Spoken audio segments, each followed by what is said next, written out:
Muchas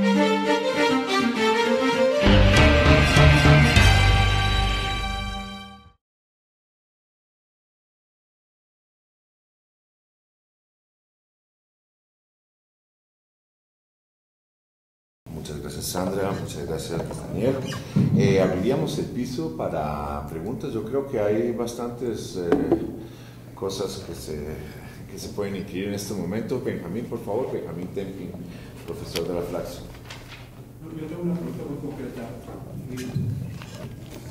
El que se cite o el que se use, en hacer caso, el derecho internacional de los derechos humanos en las sentencias, ¿no podría estar relacionado con la manera en que está hecha la demanda propiamente dicha o la apelación al tribunal? Es decir, si el que apela o lo que sea no hace referencia a eso, digamos, habría menos posibilidades que también el juez responda, porque si hubiese una demanda en esos términos, pues por lo menos tendría que contestar si eso es relevante, no es relevante y demás. Digo, no sé si se fijaron en eso o no se fijaron en eso.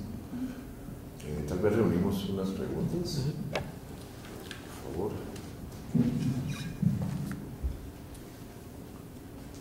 Buenas tardes. Felicidades por la presentación. Pese a que contar cuántas veces se repite no constituye como un análisis muy sustancial, me parece que sí da elementos para ir avanzando en la revisión de estos aspectos que me parece que son como muy nodales. Y yo tengo dos preguntas, también en el mismo sentido en que lo plantea Beni. Yo me pregunto, ¿los abogados no tendrían también que conocer sobre este marco? Porque justamente la duda que me queda es si ellos en las apelaciones no están planteando ese marco, ¿cómo tendría entonces que responder un juez? Porque el juez responde siempre en términos de las apelaciones que se hacen, esto hablando ya de adultos, ¿no? Y lo otro es que Luis Daniel señalaba un principio que se aplica en la Procuración de Justicia, que es todos son iguales ante la ley, ¿no? Y entonces, ¿qué tanto, desde su opinión de ustedes, este principio está favoreciendo o está contradiciendo a este principio de los derechos humanos? Me gustaría conocer su opinión. Gracias. A mí me interesa la parte de los actores, ¿no? Estoy pensando en la Comisión de Derechos Humanos a nivel estatal, ¿no? Si no tienen un papel estas comisiones de derechos humanos locales para revisar o para, no sé, ¿tienen algún papel en que se apliquen los derechos humanos a nivel local? Y luego también, no sé si hay una posibilidad de control a posteriori, o ya son sentencias firmes, de esas sentencias que aplican mal, ¿no? La teoría de los derechos humanos, ¿no? No hay posibilidad de revertir, ¿no? Pensando en casos en que pues están restringiendo, por ejemplo, los derechos de las mujeres por una interpretación inadecuada del interés superior del niño, ¿no? No hay otro recurso, o tiene que ser por la vía, no sé, de un recurso especial, con firmas, ¿no? Entonces no sé si hay manera de revertir esa mala aplicación de los derechos humanos, ¿no? Soy Raúl Arroyo, buenas tardes a todas y a todos. Soy el presidente de la Comisión de Derechos Humanos del Estado de Hidalgo. Yo quisiera no hacer una pregunta, sino un comentario con un par de precisiones. Me parece que es muy importante que ustedes aclaren, como lo hicieron al principio, que esto es antes de la reforma constitucional. Y antes de la reforma constitucional hay un escenario. Después de la reforma constitucional, el escenario es completamente distinto. ¿En qué sentido? Hasta antes de junio de 2011, los jueces normalmente no aplicábamos, lo digo así porque fui juzgador, no aplicábamos principios de derechos humanos. Yo más bien diría que incluso los desconocíamos, es decir, no era una fórmula que se tomara en cuenta para dictar sentencias. me parece que los índices del Tribunal del Distrito Federal en ese sentido no corresponden tampoco al del resto de las 31 entidades federales. O sea, nada que ver. Hay que tomar en cuenta que es el Tribunal del Fuero Común más grande del país. Entonces no tiene ninguna comparación con lo que sucede en tribunales de los 31 estados. Es decir, por tamaño, por población, en fin, por muchas razones, no puede ser el indicativo del país. Pero después de la reforma han sucedido cosas interesantes. Y creo que, si bien el panorama no ha cambiado, porque estamos hablando apenas de un año, pero sí es muy interesante que ustedes tomen en cuenta que la ruta está cambiando. Y ahí están ya las que son hoy por hoy las sentencias emblemáticas. La primera es de un juez. ¿Por qué son sentencias emblemáticas? Porque se producen después de la reforma, pero además dejan de ser la sola citación de los tratados, que normalmente, y esto también hay que decirlo, se hacía hasta para lucimiento del juez. Y se ve muy bien una sentencia en la que se invoquen tratados internacionales cuando esto no era común, ¿no? Hay que recordar que el primer juzgador que lo hizo fue Salvador Nava Gomar en el Tribunal Electoral, en aquel caso Hank. Fue el primero que aplicó, fue el primer juzgador que aplicó derecho internacional a un caso concreto en México. Bueno, entonces después de 2011, después de junio de 2011, hay otra ruta.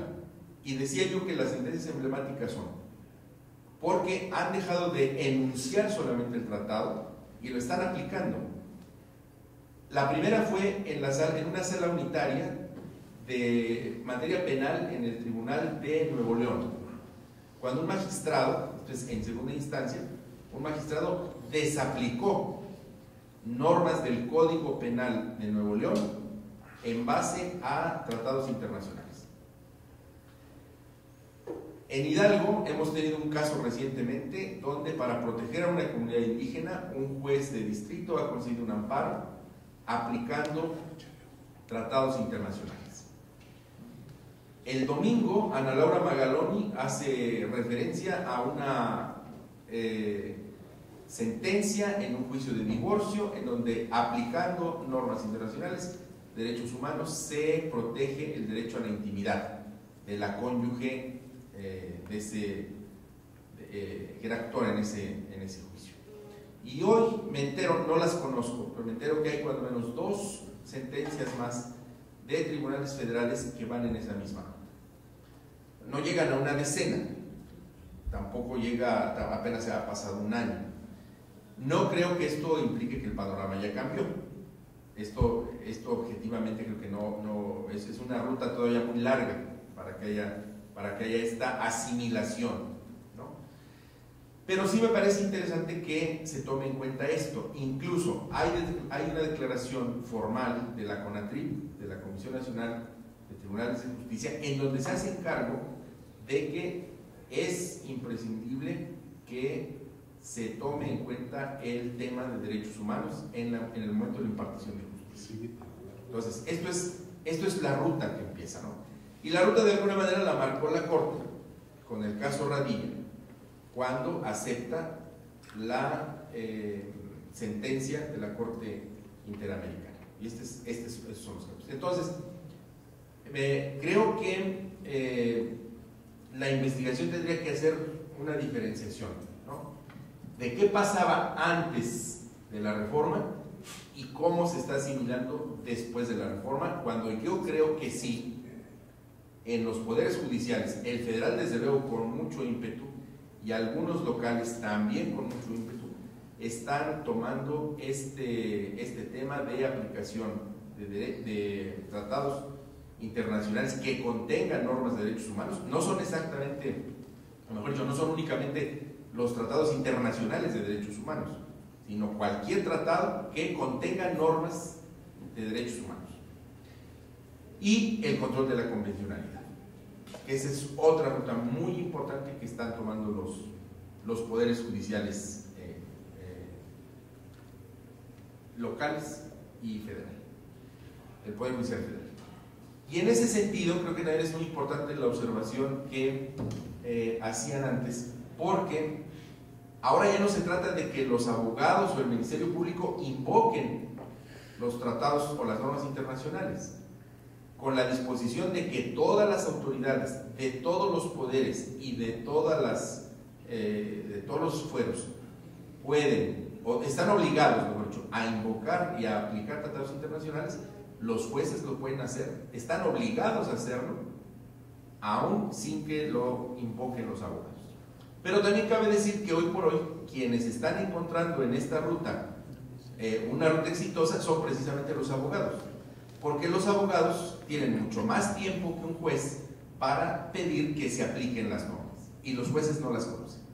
Y hoy hay despachos que tienen muchísimas más posibilidades de ponerse a investigar precisamente para invocar su aplicación en los procedimientos. Y ese es otro efecto que es también muy importante y que depende también de la zona del Poder Judicial del que hablemos. Si no es lo mismo ni tiene la misma capacidad de transformación Poder Judicial de un Estado fuerte, poderoso, con mucho dinero, que puede estar preparando a sus jueces, a sus magistrados en esta ruta, que un Poder Judicial que tenga menos recursos, que esté en otras condiciones de desarrollo, etc. Y finalmente digo que las comisiones de derechos humanos no tenemos que ver en ello desde el punto de vista procesal, pero sí lo podemos hacer desde el punto de vista del ejercicio de nuestras facultades, en dos rutas. Una, animando a los poderes judiciales a que caminen en este sentido de aplicación de tratados, y en la otra, observando cuando hay posibilidades de que los tratados se apliquen y no se hayan aplicado, sin que esto quiera decir que violentemos la restricción que tenemos de entrar en materia jurisdiccional. Pero esto es algo totalmente novedoso. Esto es algo en lo que estamos caminando todos, a pasos a veces lentos, pero a veces rápidos, pero sobre todo dudosos, ¿no? Porque es algo que va a venir a cambiar totalmente la forma de actuar del Poder Judicial. Y la primera muestra está en que hoy tenemos una Corte con un pleno dividido entre los que apuestan a la aplicación de los tratados, de las normas internacionales, y entre los que prefieren un avance un poco más conservador. Muchas gracias y felicidades, porque el trabajo de investigación que merece un reconocimiento. Gracias. Sí. A ver, pues voy a recuperar algunas de las comentarios y preguntas. Los abogados y el uso del derecho a las demandas, sí es muy importante. De hecho, muchos de los litigios estratégicos que efectivamente llegan ya no tanto al Tribunal Superior de Justicia del DF, pero sí a la Suprema Corte, pues empiezan justo por la preparación de una defensa integral o al menos de un litigio estratégico por parte de abogados. Sí vimos eso en la segunda, porque la primera, la unidad de análisis era los jueces y magistrados, entonces ahí no lo podíamos mirar, pero sí lo rastreamos en la segunda.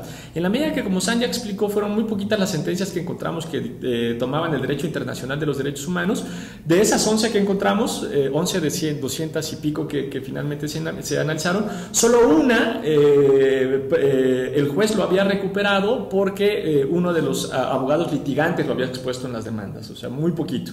En realidad no es algo que se enseña en las facultades de Derecho, es algo que recientemente está modificándose. Toma en cuenta además que debe ser muy complicado porque, al menos mi generación, yo fui generación de la Facultad de Derecho 95-99, eran 1000 personas, entonces cambiarle esa lógica al montononal de abogados que salen por año debe ser re complicado, ¿no? Me acuerdo hace poco estaba en una mesa con Pedro Salazar y justo Pedro decía que ahora cuando él necesita un asistente de investigación saca en el periódico un aviso que dice: se requiere abogado sin experiencia, que nunca haya trabajado, que no sepa nada de derecho, que sea su primera vez, ¿no? Porque la lógica es totalmente otra, es distinta, es nueva, ¿no? Entonces alguien que ya viene con una experiencia de trabajo de 4, 5, 6 años tiene que cambiar la lógica y es bien difícil, ¿no? Es bien complicado eso. Lo segundo, lo que preguntaba esta Flair sobre la igualdad ante la ley y si qué tanto esto nos sirve o nos complica. La cosa que interesante en realidad es que la igualdad, la forma en que en aquel momento la jueza de arrendamiento me dijo, no importa que la característica de las personas desalojadas, si no pagaron 3 meses va para afuera, era la lógica en la que se pensaba la igualdad en el siglo XIX. ya no es la lógica en la que se piensa hoy la igualdad, afortunadamente. Hoy la igualdad se piensa a partir de análisis contextuales. Entonces, en la medida en que no es lo mismo las necesidades que tiene, por ejemplo, en el derecho de integridad personal, alguien que vive en el Distrito Federal con respecto a alguien que vive en Tamaulipas, alguien que vive en Chiapas o en una zona de conflicto en Guerrero, pues obviamente los requerimientos, incluso bajo la lógica de igualdad, para garantizar el derecho de integridad personal van a ser diferentes para esa persona que vive en Tamaulipas, en el Distrito Federal, en Guerrero o en cualquier otra entidad.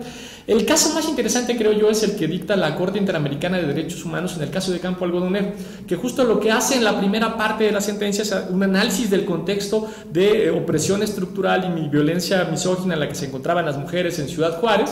Y después de hacer ese análisis, entonces ahora sí vamos a mirar cumplimiento de obligaciones del derecho internacional de los derechos humanos, pero a partir de ese contexto. Y lo aplica lo mismo para ver cuáles son las obligaciones que se violentan, como para determinar cuál es el tipo de reparaciones que se tiene que hacer, porque las reparaciones que normalmente se acostumbran en el derecho internacional de derechos humanos es regrésese a la situación en la que se encontraba antes de la violación.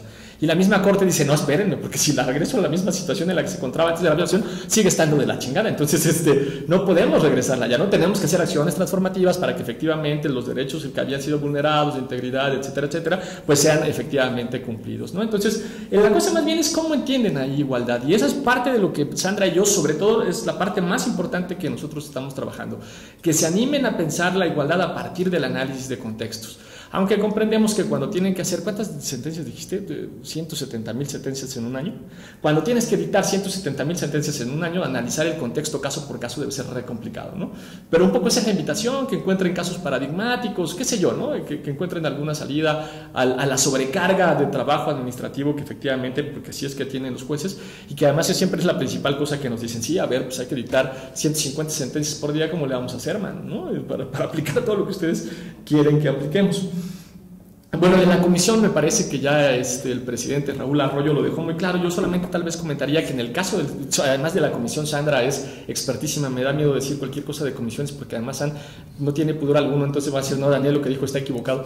Entonces, para no meter la pata así en grande, lo único que contaría un poco sería mi experiencia en cuanto a voluntad política respecto de la actuación de la Comisión de Derechos Humanos y la actuación del Tribunal Superior de Justicia del DF en la elaboración del diagnóstico y después en la elaboración del programa de derechos humanos, y debemos de decir que es bien relevante, ¿no? O sea, sí es mucho lo que puede hacer la comisión, no tanto en ir a ver cómo se dictan las sentencias o alguna cosa así, sino en generar procesos que mejoren las condiciones en las cuales los jueces efectivamente en los tribunales locales están dictando sus sentencias, o para generar procesos de capacitación, o para generar propuestas de diverso tipo. Para eso las comisiones pueden y hacen mucho, yo creo que pueden y hacen bastante en ese trabajo un poco más de voluntad política, ¿no?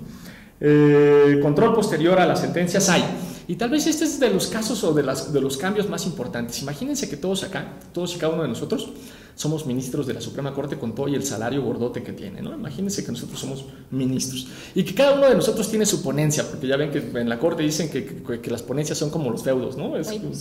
Son como reinos, efectivamente, que cada ponencia es un reino, que entonces cada ministro tiene pues su propio reino ahí, con los recursos suficientes para tener a su reino, ¿no? Un montón de siervos, en fin. Y que así como estamos acostumbrados y lo hemos estado durante un montón de años, de repente una corte ahí en un país tercermundista de Centroamérica con $2 millones de presupuesto anual llega y te dice, no, ¿qué crees, mano? Pues, que dictaron mal su sentencia, ¿no? La tienen que volver a hacer porque está mal dictada, ¿no? Nos dicen a nosotros, los ministros de la Suprema Corte. El trance debe haber sido re complicado. De verdad que les ha de haber costado un montón de trabajo decir no. Bueno, de hecho, lo primero que discutieron era si la sentencia era obligatoria o no era obligatoria para ellos, mano, ¿no? Pues así como de, ¿cómo crees que tú, mano, ¿no?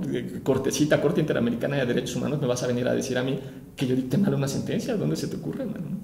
Afortunadamente la mayoría dijo que no, que sí eran obligatorias y que hay que revisarlo y demás. Pero bueno, lo que quiero decir con esto es que estos de los cambios bien importantes, cuando uno lo piensa justo como mecanismos de control, como sumar nuevos actores de veto, como gobernanza internacional, esta es de las partes más importantes que ahora sí deja bien claras, sin ninguna duda, la reforma constitucional de derechos humanos, ¿no? Que antes se venía debatiendo, pero que ahora la reforma constitucional la deja bien clarita y sin ninguna duda. Por supuesto que hay más instancias, ¿no? Además de la primera puedes ir a la segunda, si la segunda no funciona puedes ir al amparo, si el amparo no funciona incluso puedes ir a la Comisión Interamericana y después a la Corte Interamericana, ¿no? Por supuesto que ahora tenemos como nuevos jugadores de veto o nuevas instancias. Y estoy totalmente de acuerdo con, con Raúl de que efectivamente estos trabajos, uno del 2007 y otro del 2010, en el caso de las sentencias, en realidad aunque el trabajo lo hicimos en 2011, el universo son las sentencias dictadas entre el 1 de enero y el 31 de diciembre del 2010, es decir, previo a la reforma constitucional de derechos humanos.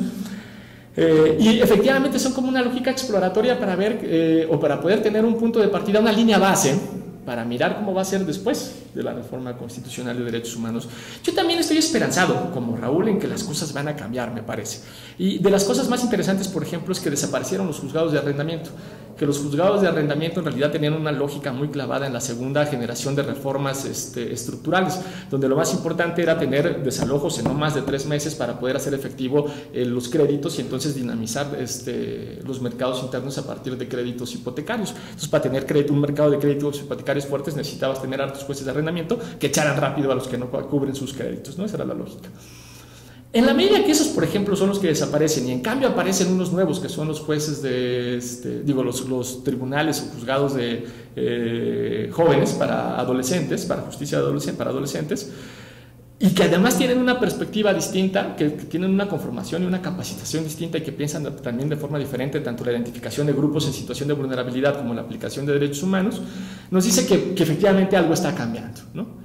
Y el hecho de que además nosotros tengamos hartos alumnos provenientes justo de juzgados, tanto federales como locales, también me parece que nos hace pensar que la cosa está cambiando. Lo que no me queda tan claro es cuánto tiempo nos va a tomar, ¿no? Yo creo que efectivamente es algo que recién comienza, que es algo que nos puede tomar los próximos por lo menos 4 o 5 años para poder tener una medida y ver qué tanto se ha modificado.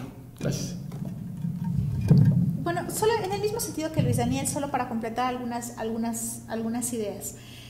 Creo que hay que hacer una distinción que vale la pena distinguir cuando hablamos de justicia federal y de justicia local, porque de lo contrario parecería que estamos revolviendo dos discusiones diferentes. En la justicia federal encontramos, desde antes de la reforma, un mejor comportamiento respecto de los tratados internacionales, sin que sea este comportamiento también de excelencia, pero sí encontramos que la cita a los tratados, la invocación a los tratados ya era un poco más común, y tenemos también casos paradigmáticos de la justicia federal desde antes de la reforma. El magistrado Trompetit, hablando de control de convencionalidad, tenemos a un juez federal en el caso Mininuma protegiendo el derecho a la salud, ordenando que se construya un hospital. O sea, a ese extremo podemos llegar incluso antes de la reforma constitucional. ¿Por qué? Porque lo que hacen los jueces federales cuando toman un amparo es la protección directa de derechos constitucionales, ¿no? Directa, a veces indirecta por el 14 y el 16, pero lo que hacen es proteger derechos fundamentales. En cambio, en esto que veíamos con la justicia local, lo que ven los jueces directamente no son derechos. Lo que ven son controversias de orden civil, por ejemplo, el cumplimiento o incumplimiento de un contrato hipotecario, el cumplimiento o incumplimiento de una compraventa, un divorcio necesario o una pensión alimenticia, un robo calificado, un homicidio. Es decir, las materias sobre las que están trabajando estos jueces locales no les permiten ver de manera inmediata qué derechos son los que hay que proteger, como sí sucede con la justicia federal, ¿no? Con la justicia constitucional, por llamarle de alguna manera, y aquí está el magistrado que podría platicarnos más sobre la materia. Pero bueno, hay una relación más directa, por eso ahí encontramos mayores avances y ahí va a ser más fácil que podamos ir viendo cómo se va modificando, cómo la reforma constitucional va a ir modificando. Ahora, es más complicado penetrar al siguiente nivel, y ese siguiente nivel es esa justicia federal, que es además la justicia del día a día. Cuando nosotros tenemos un problema, no inmediatamente vamos y ponemos un amparo, porque además no hay acceso a la justicia en México, sino que tenemos que pasar por una serie de juicios pequeños que nos llevan años, y esos son el día a día de la justicia. A lo que nos enfrentamos normalmente es a este tipo de juicios, que son con los que estuvimos trabajando en esta primera exploración, y que efectivamente nos van a servir como línea base, pero que también nos hablan sobre preocupaciones, también nos dan preocupaciones, ¿no? También nos dicen, bueno, podemos caer en la mera legitimación de nuestras resoluciones si solamente lo invocamos al derecho internacional para para sostener lo que de cualquier forma vamos a sostener, ¿no? Entonces me parece que esa es una alerta. Yo también coincido en que puede esto mejorar bastante, por supuesto, y de hecho nosotros tuvimos un diplomado con la CONATRIB en el que capacitamos a 150 juzgadores de tribunales locales. Y fue muy positiva la experiencia, mucho más positiva de lo que esperábamos en un inicio. La gente de los tribunales locales tiene muchas ganas de prepararse, de trabajar sobre el derecho internacional y la perspectiva de género, porque trabajamos en ambos rubros. Y falta mucho más esfuerzo para trabajar en justicia local. Porque claro, cuando pensamos en Radilla, cuando pensamos en cada ponencia es un reino, y pensamos en la justicia federal, es un poco más ordenado y es un poco más fácil ver la justicia desde ahí. Pero tratar de ver todos los derechos que están involucrados en un juicio de alimentos o en un robo simple, a veces cuesta más trabajo, ¿no? Y hacer todas estas relaciones que les estamos pidiendo a los jueces es mucho más complicado. Y por eso el riesgo es muy grande de simplemente caer en legitimar decisiones que de todas formas se iban a tomar. Porque el derecho internacional debe penetrar también las normas procesales, no solamente las normas sustantivas. Y penetrar lo procesal en la cultura jurídica mexicana es un reto enorme. En alguna otra investigación, pensando en tortura, con la que trabajó también César Valderrama, lo que veíamos era que si cambiamos de sistema inquisitivo acusatorio en materia penal, es decir, a lo que todos conocen como los juicios orales, ¿no? Si pasamos del expediente escrito al juicio oral, en términos llanos, lo que nos están preocupando las instancias de capacitación es en ver quiénes son nuestros actores, es decir, quién es el Ministerio Público, quién es el Defensor Público, quién es el juez. Parece que nos estamos preocupando solo por hacer buenos códigos penales, buenos códigos de procedimientos y en darles capacitación sobre cómo conducir un juicio oral. Pero no estamos viendo quiénes son las personas que están llevando a cabo ese juicio y cuáles son las inercias que ya traen y cómo van a pervertir, porque por naturaleza lo van a hacer, el path dependence los va a llevar a eso, a pervertir lo nuevo que está ahí. Y entonces lo que no podemos dejar de hacer es ver cómo hacían las cosas, todo lo bueno y lo malo que hacían, para a partir de eso ver cómo es que van a hacer las cosas dado un nuevo marco normativo.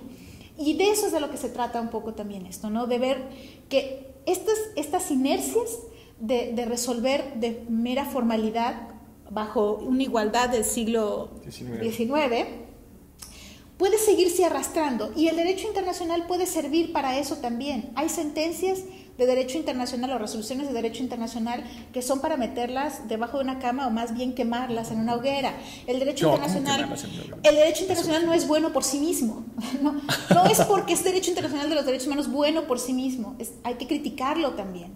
Y si nuestros juzgadores no están listos para eso, entonces van a arrastrar lo que ya venían resolviendo con lo malo del derecho internacional y entonces vamos a tener un resultado negativo. Yo soy positiva respecto a lo que viene, pero me parece que hay que tener las alertas prendidas, y por supuesto que hay muchas instituciones que pueden coadyuvar. Las comisiones de derechos humanos, no voy a andar más, pero me parecen fundamentales en todo este tránsito, no solamente en cuanto a los tribunales, sino en cuanto a los litigantes en general, ¿no? Cómo se están presentando ante las instancias, son fundamentales para dar capacitación, para dar nuevas ideas, deben de estar ahí.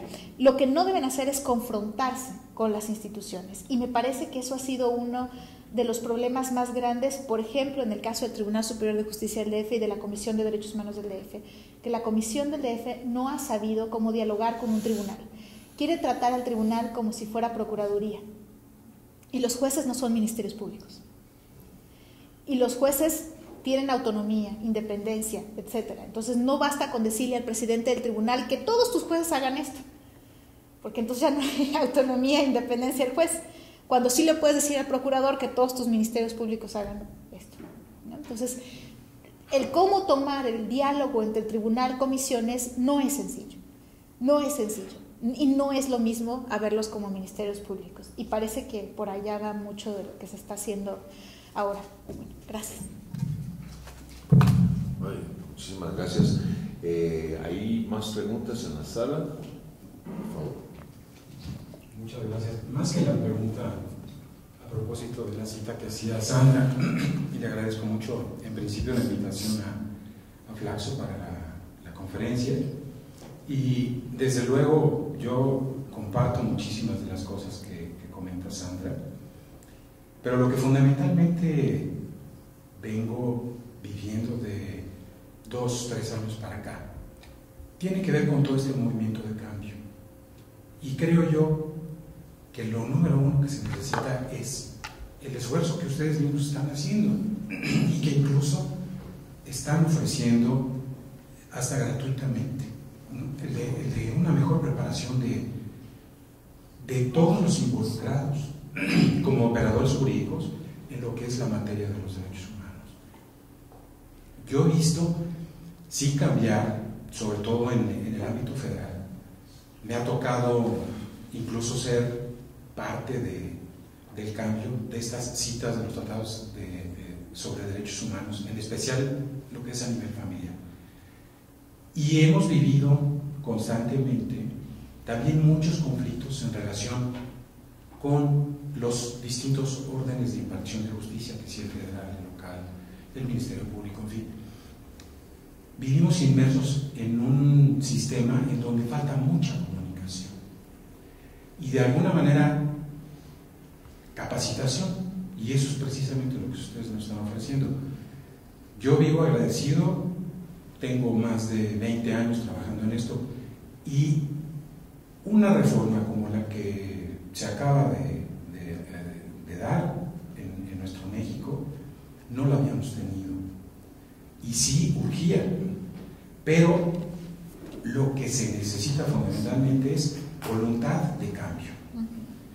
Y qué bueno que haya organismos que se interesan porque lo fundamental, que es la capacitación, se esté dando, y se esté dando a todos los niveles, ¿no?, de operadores jurídicos, desde los abogados, ministerios públicos, jueces, magistrados. En todos los ámbitos yo creo que es necesario esto de la capacitación. Yo nada más agradezco de nuevo las palabras de Sandra, la invitación a la conferencia. Muchísimas gracias. Muchísimas gracias. ¿Hay otra pregunta?